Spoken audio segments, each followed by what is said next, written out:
Today I am going to be canning Great Northern white beans, and I'm going to show you the process that I do.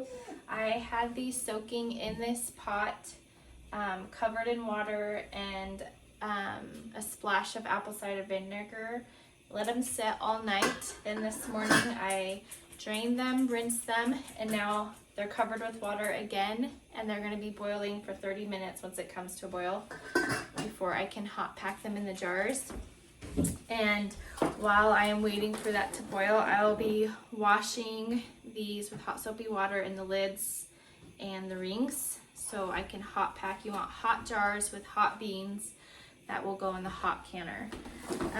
I saw in my grocery store ad that they had canned beans for 99 cents, and I was gonna stock up on them. I thought that was a great deal. I did the math for the beans I had in bulk in our food storage in big 5-gallon buckets, and the math, how much I paid for them per ounce, and the canning, the salt and everything I use.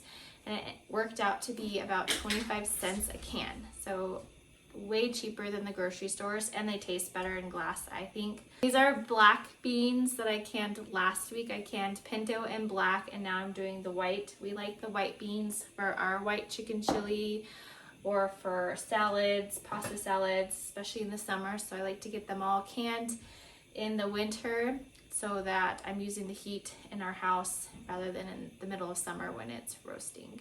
Okay, so the beans have boiled for 30 minutes. I washed my jars. I'm going to put a half a teaspoon of salt into each pint jar. And if you did quart jars, you would use a teaspoon of salt. I'm going to put my beans in with a hole so the water can drain and fill up with beans. I'm not going to go all the way. I'm going to go about 3/4 of the way, and then we will top off with this cooking liquid, leaving a 1-inch headspace.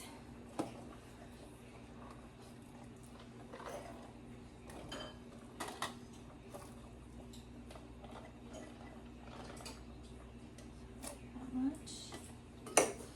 You can see how full the jar is. Then grab some liquid.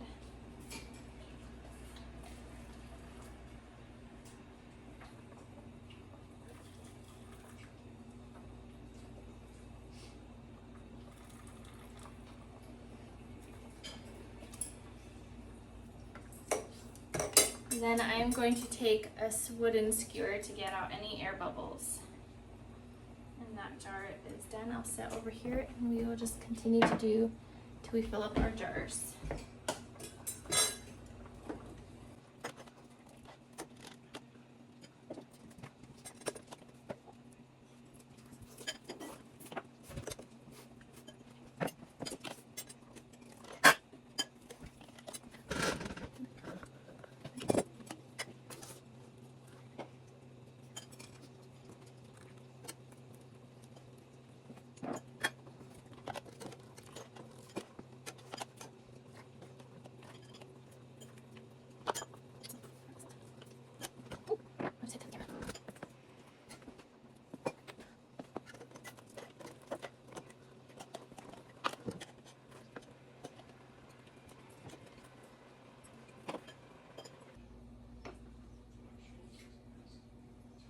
You're going to wipe off each rim with some vinegar on a rag or a paper towel.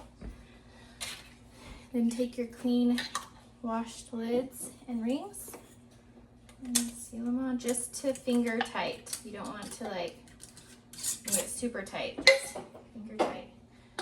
Put it in the canner.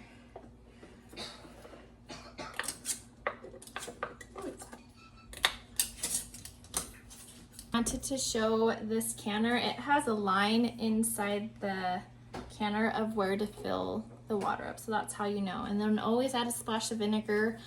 Helps keep your jars cleaner after they can for a while.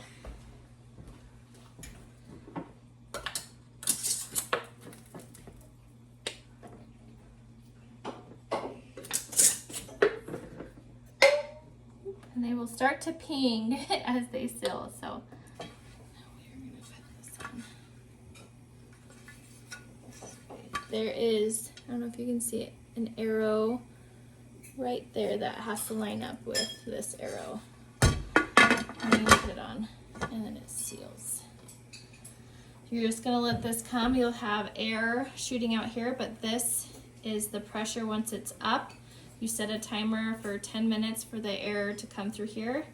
Then you will put your pounds. I do 15 pounds for my elevation. You can look up online, or any canning book tells you how many pounds you need. Okay, as you can see, the gauge has gone up and you can see the steam. I'm just gonna put my hand behind it so you can see it. And I'm gonna let that go for 10 minutes.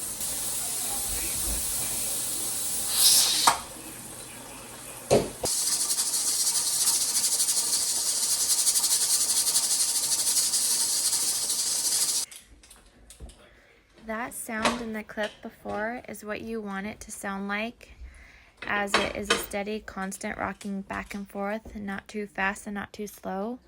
I let it pressure can for an hour and 15 minutes for my 9 pint jars. If you have quart jars, it will be a longer time. Once that is done, you are going to turn the heat off and just let the pressure canner sit. Mine took about an hour for all the pressure to release, but it depends on what you're canning and how long you can it. You're not going to touch the lid or the gauge or anything.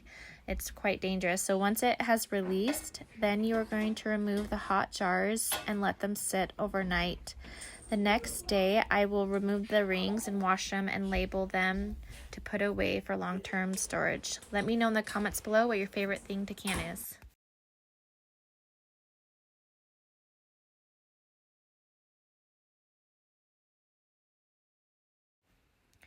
That sound in the clip before this is what you want it to sound like. It's a steady, constant rocking back and forth, not too fast and not too slow.